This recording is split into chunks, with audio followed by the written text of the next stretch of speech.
think people really do believe that they can be attracted to something that is nothing but CG artists at work? You know, I've talked to very educated people who study this, and they have admitted, you know, one of my questions that I'll ask certain people at certain points of the interview is, so do you think elf chicks are hot? Just to kind of see what reaction I get. And younger men in particular find it a very funny question. But I've even asked that question of some academics, and they'll pause and they'll say, well, frankly, yes. And what does that say about me? But yeah, men who play as female characters, a lot of them do it because they get free stuff. Other guys flirt with them. They'll come up and be sometimes just very sweet, want to be helpful. They don't kill them, PK them as often, and they give them things. So people do tend to take it seriously. When I was playing, I had several men who I would say were in-game stalkers who would message me. In some cases, particularly in the beginning, I was a little bit naive and would give out my real email, and I was getting pictures. Now, there was far too much of an age difference for me to ever take this seriously.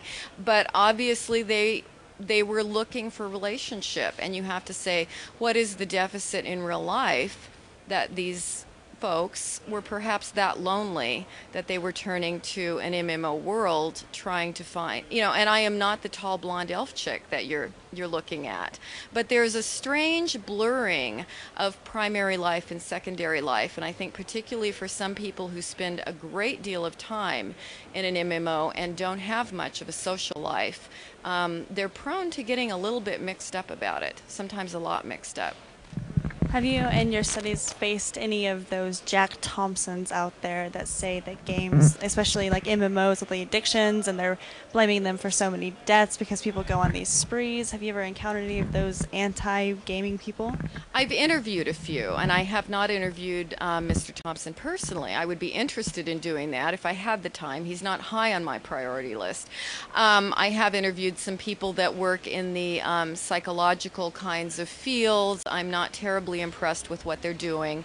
And again, they tend to be older folks who really don't understand technology at all. They've never played games, and I think they're frightened by technology. And a lot of those folks are saying the internet itself is addicting, which is, you know, I think most of us would say that's kind of ludicrous. Now, the internet may enable you to do all kinds of things that are maybe good for you or maybe not so good for you, but to say the internet itself is an addiction, you know, I'm not in that camp, and I don't think that's certainly not the majority, but they do get in, they seem to get in the pop media a lot. They attract a lot of attention. They're very sensational, and that's too bad, because there are some very intelligent people who have a lot of smart things to say, and they're not the ones getting the press. Okay, so when can we see your documentary? We're hoping September. That's our hope. Again, we were hoping February. So again, we've gotten so much incredible footage here. We're not going to leave anybody out that we've met over the last few days here. So we have a lot more film to integrate. That's, I think, some of our best material is from the absolutely brilliant people we've met here.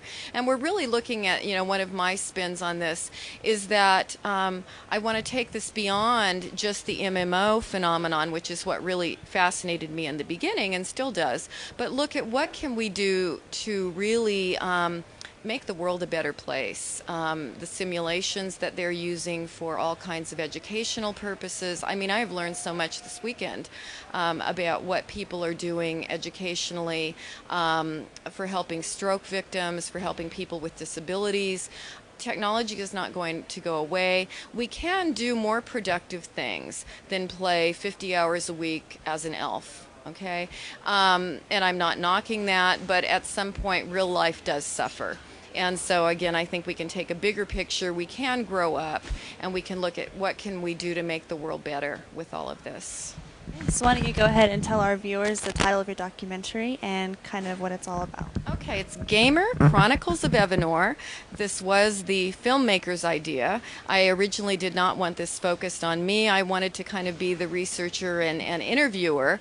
And he said, but you're really the character here. You're the interesting person. So Evanor is the game name that I generally use in all games. And so if you're ever playing a game and you know, private message Evanor, you may be me. But the documentary will, again, it will start kind of looking at MMOs. We're really looking at explaining what MMOs are to people who really don't have a clue. And I think that includes a lot of parents whose kids are downstairs on the computer again, get off. They don't understand I'm in the middle of a raid. I can't leave my party right now.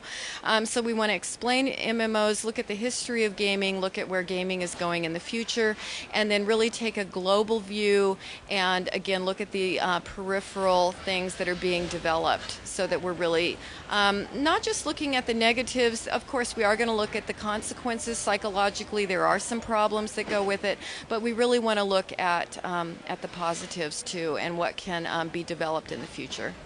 Okay, sounds pretty good. That's Gamer Chronicles of Evanor. It's going to be out in September. Nikki and Julie at I4U News, sponsored by Sanyo Inner Loop Batteries.